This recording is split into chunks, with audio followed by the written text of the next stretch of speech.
El trabajo se considera una de las expresiones más integrales de la personalidad de los seres humanos, actuando el hombre frente a él con la plenitud de sus facultades morales, intelectuales y físicas.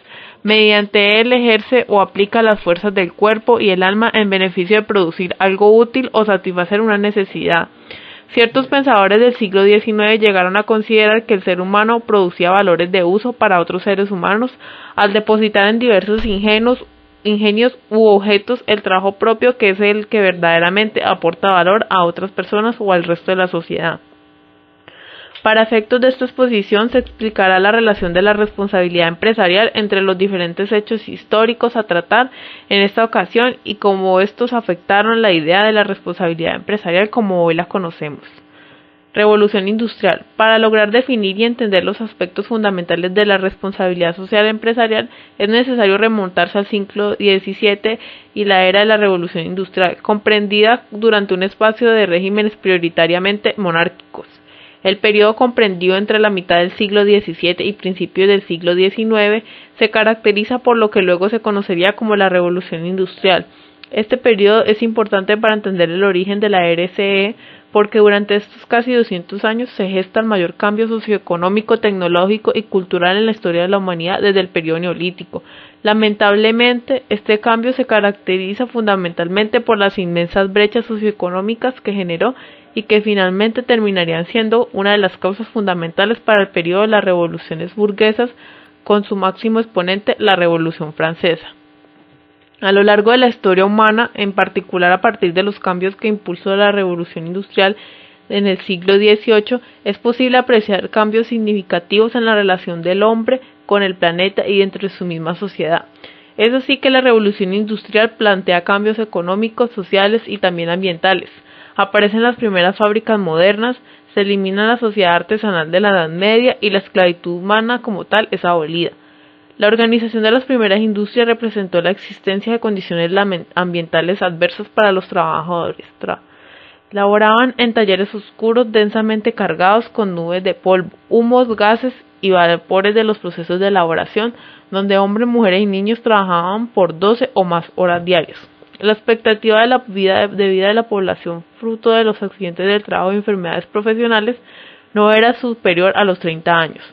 Sin embargo, y sobre todo a partir de principios del siglo XX, con los nuevos conceptos taylorianos de división del trabajo, el desarrollo tecnológico y las industrias cada vez más complejas precisaron de trabajadores especializados, más difíciles de reemplazar, situación que comenzó a crear conciencia entre los industriales sobre las ventajas de no tener personal accidentado o enfermo, así como también de máquinas o equipos detenidos. Movimiento obrero. Con la revolución industrial, los tejedores ingleses, antiguos artesanos, se organizaron en cofradías o hermandades que tomaban el modelo de los gremios medievales. Estas cofradías agrupaban a los trabajadores que se asociaban para ayudarse mutuamente, aunque este movimiento cuestionaba la industrialización, sino que reclamaba mejoras en las condiciones laborales. Las primeras manifestaciones del movimiento obrero se plasmaron en el ludismo, la destrucción de las máquinas, a las cuales se les responsabilizaba de la pérdida de la capacidad adquisitiva del pequeño artesano. Ese término debe su nombre a Ned Ludd, primer trabajador inglés que rompió un telar. A medida que los obreros tomaron conciencia de que no era la máquina su enemiga, sino el uso de que ésta se hacía, fue cuando comenzaron a dirigir sus quejas a los empresarios con criterios contemporáneos, exigencias de mejoras salariales, de jornada y de condiciones de trabajo y métodos como la huelga. A partir de entonces nacieron los trade unions, el sindicalismo entendido como un movimiento de resistencia contra el capitalismo. Debido a esto, es un hecho poco discutible que la Unión General de Trabajadores ha mostrado durante los últimos años tener una clara percepción del sentido y el alcance que tiene el actual debate sobre las responsabilidades empresariales y sobre la necesidad de reformar de manera radical el actual modelo económico y productivo, como lo demuestran los resultados del diálogo social y acuerdos que suponen verdaderas innovaciones sociales, como la creación del Consejo Estatal de la Responsabilidad Social de las Empresas. Pero debe decirse también que el debate sobre la agenda de la RCE sitúa a los sindicatos ante el desafío de asumir mucha mayor responsabilidad y de intervenir de manera más efectiva en los procesos de cambio en curso. Será necesario comprender que el diálogo entre las empresas y trabajadores, las relaciones laborales y la negociación colectiva no afecten solamente la defensa de los derechos y reivindicaciones legítimas de los trabajadores, sino que está en juego también la exigencia de una cultura de gestión empresarial más responsable y más comprometida con los intereses generales y el bien común. En los primeros decenios de la industrialización se produjo una degradación en las condiciones de vida de los trabajadores. Aumento de la jornada laboral, pérdida salarial, generalización del trabajo infantil, negación ante la ayuda económica para enfermedades, paro forzoso o vejez.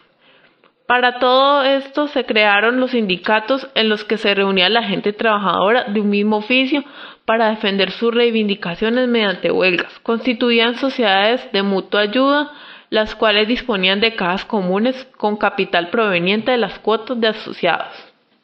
Durante la década de 1830 y 1840 se fundaron asociaciones obreras en los países del continente europeo, entre los cuales se encontraba Alemania, Francia, España y Bélgica. Este movimiento obrero se manifestó en la mayoría de países industrializados mediante otras organizaciones, ejemplo cooperativas. El Día Internacional del Trabajo. Este día se conmemora el Día Internacional de la Clase Trabajadora en memoria de los trabajadores anarquistas asesinados en Haymarket, Chicago, tras luchar en la reivindicación de la jornada laboral de 40 horas semanales. Ese día, sindicatos y partidos obreros de todo el mundo celebran mitines y manifestaciones. Revolución burguesa. Dícese del acontecimiento histórico ocurrido en la segunda mitad del siglo XVIII, que se dio con la Revolución Francesa y la Revolución Industrial originada en Inglaterra. Como aconteció durante estas dos revoluciones, históricamente se habla de dos revoluciones burguesas. Durante estas dos revoluciones, la burguesía, clase social que gozaba con un mayor poder económico y social, resultó ser la más beneficiada, ya que por un lado la Revolución Inglesa, modelo de desarrollo y progreso, le abrió nuevos caminos hacia la adquisición de mayores riquezas con la implementación de nuevas tecnologías para la producción industrial. Por otro lado, la Revolución Francesa, representando ideales de libertad y participación política, le abrió paso hacia la obtención de un mayor poder, el poder político. La Revolución Francesa empezó cuando comenzó la crisis de la monarquía durante el reinado de Luis XVI. Durante varios reinados se trató de aliviar la crisis económica, pero la situación estalló cuando Jacques Necker encontró como única forma de salir de este aprieto creando más impuestos y obligando a los nobles a cumplir con sus pagos, situación que creó un enfrentamiento entre los nobles y la monarquía. Los principios de la responsabilidad social empresarial no se observaron durante esta revolución, los cuales son: contribuir al progreso económico, social y medioambiental con vistas a lograr un desarrollo sostenible. Respetar los derechos humanos de las personas afectadas por sus actividades de conformidad con las obligaciones y compromisos internacionales del gobierno de acogida. Estimular la generación de capacidades locales mediante una cooperación estrecha con la comunidad local. Fomentar la formación del capital humano, particularmente mediante la creación de oportunidades de empleo y el ofrecimiento de capacitación a los empleados. Abstenerse de buscar o de aceptar exenciones no contempladas en el marco legal o reglamentario relacionadas con el medio ambiente, la salud, la seguridad e higiene y el trabajo. Promover el conocimiento por los empleados de las políticas empresariales y su conformidad con ellas. Abstener de tomar medidas discriminatorias contra los trabajadores.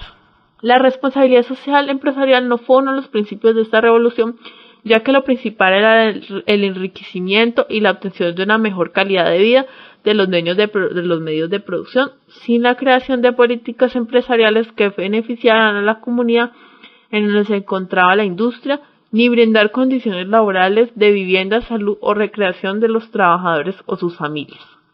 Situación que generó muchos disgustos entre una clase y otra, ya que los obreros se sentían explotados debido a las largas jornadas laborales y la discriminación de género existente, porque eran las mujeres las que menos ganaban por el mismo trabajo. Causas y consecuencias de la Primera Guerra Mundial y la RCE. En este ensayo se pretenderá dar a conocer un poco más sobre la Primera Guerra Mundial, hallando las causas y sus consecuencias. Además, como posterior a ese acontecimiento histórico, el concepto de responsabilidad social comienza a vislumbrarse como medio para darle solución a algunas de las problemáticas sociales que conllevó dicha guerra. La Primera Guerra Mundial o Gran Guerra se inició en 1914 y terminó en 1918. Fue uno de los eventos conflictivos históricos más grandes del mundo producido en el siglo XX, originado por los más grandes imperios mundiales de la época. Trajo la peor consecuencia que podría existir, la muerte de miles y miles de personas. En esta ocasión, Francia fue uno de los países más afectados. A consecuencia de esta guerra cayeron 4 imperios: el alemán, el austrohúngaro, el ruso y el otomano, y 3 grandes dinastías: los Hohenzollern, los Habsburgo y los Romanov. Las rivalidades económicas, territoriales y el nacionalismo radical que se había extendido por Europa fue una de las causas para que se produjera la Gran Guerra. Aunque la detonación de la guerra se produjo por el asesinato del archiduque de Austria-Hungría, Francisco Fernando de Sarajevo, Serbia, el 28 de junio de 1914. Después de esta gran guerra, la idea de responsabilidad social comenzó a tomar fuerza. Muchos países aprueban leyes para la ampliación de la seguridad social, ya que obtienen grandes consecuencias debido a la guerra, entre estas el cambio de pensamiento de la sociedad, ya que durante la guerra la mujer adquirió muchos deberes y obligaciones del hombre y la crisis económica aumentó notablemente. La responsabilidad social ha sufrido grandes cambios y ha evolucionado desde sus inicios más básicos y primitivos hasta su forma actual, en donde tiene como principio la contribución activa y voluntaria de la comunidad, de las instituciones tanto privadas como públicas, al mejoramiento social, económico y ambiental de la comunidad que lo rodea, yendo más allá de normas y del cumplimiento de normas y leyes gubernamentales, gracias a la generación y difusión entre sus trabajadores de políticas empresariales en donde se fomenta la capacitación y el bienestar de los trabajadores y sus familias.